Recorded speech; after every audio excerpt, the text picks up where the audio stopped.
एक लंबे अंतराल के पश्चात रजरप्पा जाना हुआ। हम सभी मित्रों ने यह तय किया कि एक दिन हम रजरप्पा जाएंगे। हम रजरप्पा पहुंच भी गए।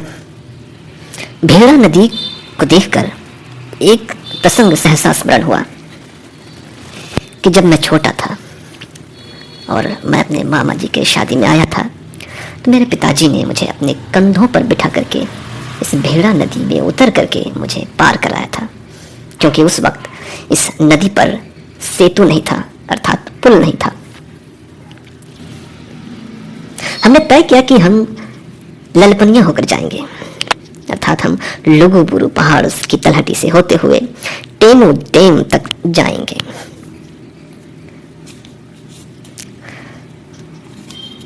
हम निकल पड़े। मार्ग में हमें सराय के लंबे लंबे पेड़ मानो अपनी ओर आकर्षित करते हुए बुला रहे थे, तो हमने अपने वाहनों को विराम दिया और हम घुस गए उस वन में। और पेड़ों को हमने निहारा, उस जंगल को निहारा, उस वन को निहारा और आत्मिक आनंद का रसास्वादन लिया। पुनः हम निकल पड़े अपनी छोटी सी यात्रा में। क्षणिक दूर गए ही थे कि सहसा मार्ग पर एक छोटी सी दुर्घटना दृष्टिगोचर हुई। दरअसल दो दुपहिया वाहन आमने सामने टकरा गए थे। हालांकि ये बहुत बड़ी दुर्घटना नहीं थी। चालकों को हल्की फुल्की खरोंचें आई थी, बहसबाजियां हो रही थी, किसकी गलती किसकी नहीं। इन सारी चीज़ों को हमने समझा, देखा, निपटारा करने की कोशिश की। फिर अंततः हमने अपना लश्कर वहां से आगे बढ़ाया। हम फिर से प्रकृति की सुंदरता में डूबते चले गए, डूबते उतराते, जंगलों को निहारते, पेड़ों को निहारते, रास्तों को निहारते हम चले जा रहे थे। इस सुंदरता में हम भटक भी गए। हमने खुद से पूछा कि हम अब किधर जाएं। एक चौराहे पर हम रुके। वहाँ जल की व्यवस्था थी, सोलर टंकी लगा था, नल था।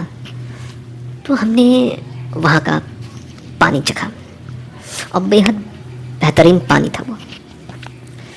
मानो लग रहा था मिनरल वाटर हो, कोई आयरन की मात्रा नहीं।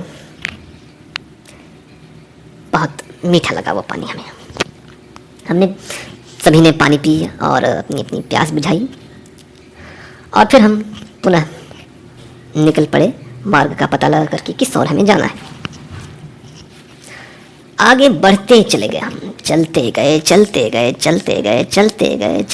गए और पहुंच गए झुमरा पहाड़ की तलहटी पर। लीजिए सामने झुमरा पहाड़, विशालकाय झुमरा पहाड़ सामने दिख रहा है। हम उसके और करीब जा रहे हैं, वो हमें अपने पास बुला रहे। इसे लुगुबुरु पहाड़ भी कहते हैं। आदिवासियों का ये बहुत पवित्र स्थल है। यहाँ हर वर्ष नवंबर में कार्तिक पूर्णिमा में यहाँ पे पूजा होता है, मेला लगता है। तो हम उस लुगुबुरु पहाड़ के और करीब पहुँच गए और हमने अपनी गाड़ी वहाँ पे थोड़ी देर के लिए, अर्थात अल्प विराम के लिए, हमने अपनी गाड़ियाँ खड़ी कर दी।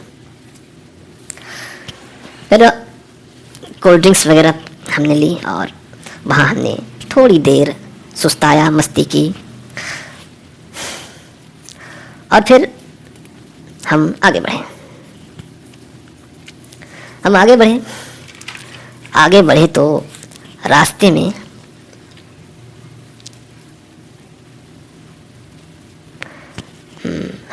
तो रास्ते में हम आगे बढ़ते जा रहे थे और फिर हम पहुंच गए छरछरिया झरना। लुगुबुरु पहाड़ से होते हुए छरछरिया झरना बहता है, गिरता है। हम वहाँ पहुँच गए। हमने वहाँ देखा कुछ लोग स्नान का आनंद ले रहे थे। हमने भी उस झरने को थोड़ी देर निहारा और फिर हम निकल पड़े। लुगुबुरु की घाटियाँ हमें दृष्टिगोचर हो रही थी, मानो ये घाटियाँ हमारा रास्ता रोक रही थीं। कि रुको, अभी कहाँ जा रहे हो, अभी और देर, थोड़ी देर ठहरो, इन नज़ारों का आनंद लो।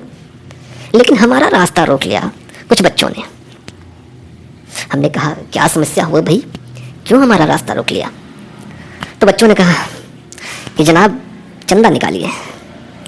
चंदा किस चीज़ का? आने वाली रामनवमी के त्यौहार का। तो जेब में जो निकला एक सिक्का बड़ा सा, वो हमने थमा दिया। वो 10 का सिक्का था। और फिर हम वहाँ से छूटे तो सीधे पहुँचे टेनू डैम। टेनू डैम से क्या दृश्य था! सामने लुगुबुर का पहाड़ और उसके पीछे छिपती सूरज, और उसके पीछे छिपता सूरज, सूरज की रोशनी, और फिर आगे होता अंधियारा। और इस वादे के साथ सूरज डूब रहा था, वो छिप रहा था कि मैं कल सुबह फिर आऊँगा, कल सुबह मैं फिर आऊँगा। जोहार।